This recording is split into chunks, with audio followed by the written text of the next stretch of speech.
Pagtatanghal ng senakulo, pag-akyat sa burol ng nakaluhod at pabasa. Ilan lang po sa mga tradisyon tuwing Semana Santa na buhay pa rin sa ilang bahagi ng bansa.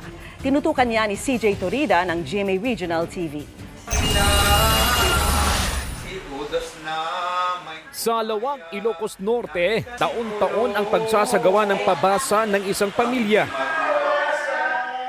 Buhay rin ang tradisyong yan sa Kasiguran, Aurora.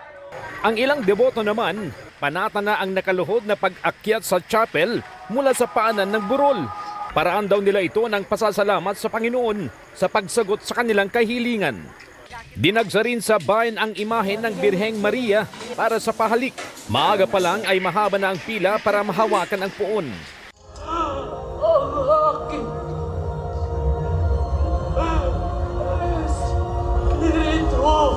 Mga kabataan naman ang gumanap sa senakulo sa Cabanatuan, Nueva Ecija. Nagbalik daw ito matapos matigil ng 7 taon. Nakatutuwa na ang mga kabataan ay bumalik kung paano nagsimula ang lahat at kung paano natapos din at kung paano si Kristo ang tunay na nagbigay sa atin ng kanyang buhay ay tunay na nagpalalim din sa ating pananampalataya. Iba't ibang grupo ng kabataan din ang lumahok sa parada ng Panata sa Cainta, Rizal. Sila rin ang gaganap sa senakulo sa bayan. Bisikleta Iglesia naman ang paandar ng isang grupo sa Ilocos Norte. Tuwing Semana Santa raw, bumibisita sila sa iba't ibang simbahan sakay ng kanilang bisikleta. Nag-Stations of the Cross naman ang halos 2,000 deboto sa Bangan Hill National Park sa Bayumbong, Nueva Vizcaya. May Via Crucis din sa Mount Zion Pilgrimage Mountain sa Bugalyon, Pangasinan.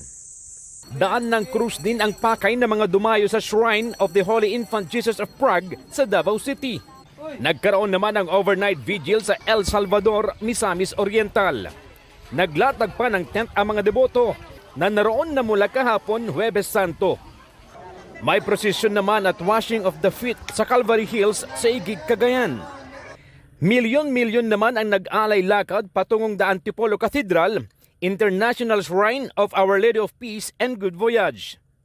Ayon sa simbahan, mahigit 5.1 milyon ang sumali sa prosesyon base sa kanilang update kaninang alas 5 ng umaga. Nagsagawa rin ng alay lakad ang mga deboto sa Quezon Province.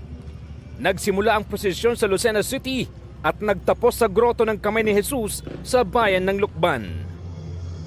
Para sa GMA Integrated News, CJ Torida ng GMA Regional TV, nakatutok 24 oras.